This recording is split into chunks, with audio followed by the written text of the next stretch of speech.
Thank you पापा, आप बहुत अच्छे हो। मैं आपको कितने दिन से कह रही थी इसको लाने के लिए। हाँ बेटा, और इसमें ना एक सेल भी डलेगा। राजीव। हाँ डॉली। सॉरी राजीव, प्रेस करते समय गलती से मुझसे आपकी ये शर्ट जल गई। क्या डॉली, मेरी शर्ट जला दी आपने? डॉली, आपसे ना कोई भी काम ढंग से होता नहीं है। राजीव, आप ऐसे क्यों बोल रहे हो? इसमें मेरी गलती नहीं है। मैंने आपको कितनी बार बोला है, हमारी प्रेस ना ठीक से चल नहीं रही है। अचानक से कपड़ा पकड़ लेती है और अपना आप तेज गर्म हो जाती है। अरे अपने आप गर्म हो जाती है तो इसका मतलब प्रेस का थर्मोस्टेट खराब है। आप प्रेस को डायरेक्ट स्विच से ऑन ऑफ कर लिया करो। मेरी नई शर्ट का नाश कर दिया, पता नहीं कब अकल आएगी आपको। सॉरी राजीव, आगे से ध्यान रखूंगी। बेअकल कहीं की। रिद्धि बेटा, चलो मैं आपको इसमें सेल डालना सिखाता हूँ। पापा, आपको पता है मैंने ना मम्मी को बोला था कि इसमें सेल डाल दो, मम्मी तो इसमें सेल डाल ही नहीं पा रही थी। बेटा, तेरी मम्मी में ना बिल्कुल भी अकल नहीं है। पापा ये तो है, मम्मी को तो कुछ भी काम ढंग से आता ही नहीं है। हाँ बेटा, ये देखो बेटा, ये माइनस है और ये प्लस है, ठीक है?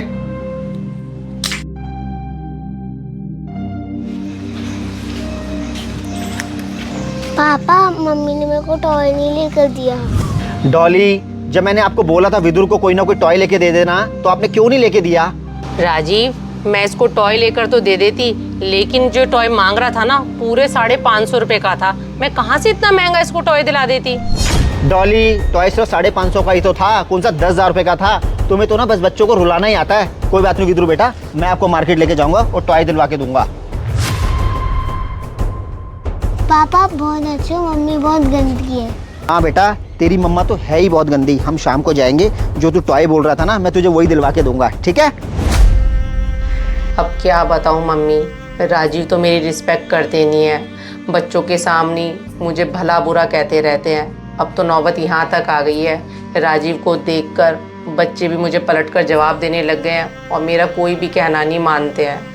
लेकिन मम्मी, मुझे बहुत अच्छे से पता है राजीव जो आज दोनों बच्चों को शायद दे रहे हैं ना, ये सारी चीज़ें राजीव के साथ भी होंगी आगे जाकर। भाई, आजकल लाइफ इतनी बिजी हो गई है कि कहीं आना जाना ही नहीं हो पाता।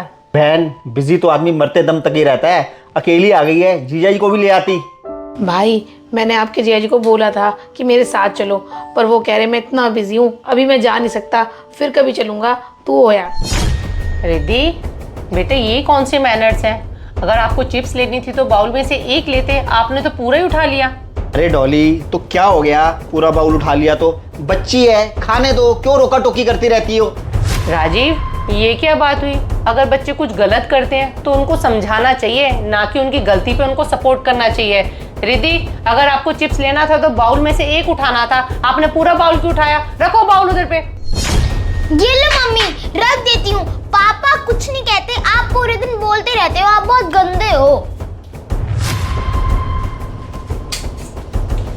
भाभी, ये रिद्धि आपसे किस तरह से बात कर रही थी? दीदी, अब आपको मैं क्या बताऊं, रिद्धि क्या, विधुर भी और इस घर में सभी मेरे से इसी तरीके से बात करते हैं। अगर आपको मेरी बात पर यकीन नहीं है ना, तो अपने भाई से पूछ लो। बहन, अब मैं तुझे क्या बताऊं, डॉली काम ही ऐसे करती है, पूरा दिन रोका टोकी करती रहती है बच्चों को। कोई इसकी क्या रिस्पेक्ट करेगा? भाई, आप ये कैसी बातें कर रहे हो? मुझे तो इसमें भाभी की कोई गलती नज़र नहीं आ रही है। बच्चों पर रोका टोकी करना बहुत ज़रूरी होता है, नहीं तो बच्चे आगे चल के बिगड़ जाते हैं। चलो, आज तो मैं थी, रिद्धि ने ये सब किया, कोई बात नहीं। कल को कोई बाहर का आके बैठेगा तो वो क्या सोचेगा हमारे बच्चों के बारे में कि इनके माँ बाप ने इनको कोई मैनर्स नहीं सिखाई। भाई, आपने ना पापा वाले सारे गुण अपने अंदर ले लिए हैं। जैसे पापा हम दोनों के सामने मम्मी को डांटते रहते थे, आप अपने बच्चों के सामने भाभी को डांटते रहते हो। एक बात बताऊं, बच्चे ना माँ बाप से ही सीखते हैं, आगे चलकर वो लोग ना यही सब तो करेंगे। भाई, हस्बैंड वाइफ के बीच में तो कहासुनी चलती रहती है, पर हस्बैंड वाइफ को बच्चों के सामने एक दूसरे की इंसल्ट नहीं करनी चाहिए। इससे ना बच्चों पर बहुत बुरा असर पड़ता है। वो तो शुक्र मनाओ कि भाभी बहुत समझदार है, जो आपको पलट कर जवाब नहीं देती। अगर भाभी भी आपको बच्चों के सामने पलट कर जवाब दे दे तो आपकी क्या इज्जत रह जाएगी। हाँ दीदी, आप बिल्कुल सही कह रहे हो। ये बच्चों के सामने मुझे बहुत भला बुरा कहते रहते हैं। अब तो नौबत यहाँ तक आ गई है कि बच्चों ने मेरी रिस्पेक्ट करनी ही छोड़ दी और मुझे पलटकर जवाब भी देते हैं कि ये नहीं सोचते अगर बच्चे आज मेरे साथ ऐसे करते हैं तो मुझ पर क्या बीतती होगी। भाभी, मैं आपका दर्द समझ सकती हूँ क्योंकि मैं भी एक औरत हूँ। भाई, वैसे तो हस्बैंड वाइफ को कभी लड़ना ही नहीं चाहिए, एक दूसरे की रिस्पेक्ट करनी चाहिए, पर कभी आपस में कहा सुनी हो भी जाए तो बच्चों को इन सब से दूर रखना चाहिए। हाँ बहन, तू बिल्कुल ठीक कह रही है। हस्बैंड वाइफ को एक दूसरे की रिस्पेक्ट करनी चाहिए, ना कि लड़ना चाहिए। और बहन, ये सब चीज़ें मैंने पापा से ही सीखी हैं, क्योंकि पापा मम्मी के साथ ऐसा करते थे तो जाने अनजाने में वही सब चीज़ें मुझ में आ गई हैं। अब मैं नहीं चाहता कि ये सब चीज़ें हमारे बच्चों में भी आए। डॉली, मैं आज आपसे वायदा करता हूँ, आज के बाद से ये गलती दोबारा नहीं दोहराई जाएगी।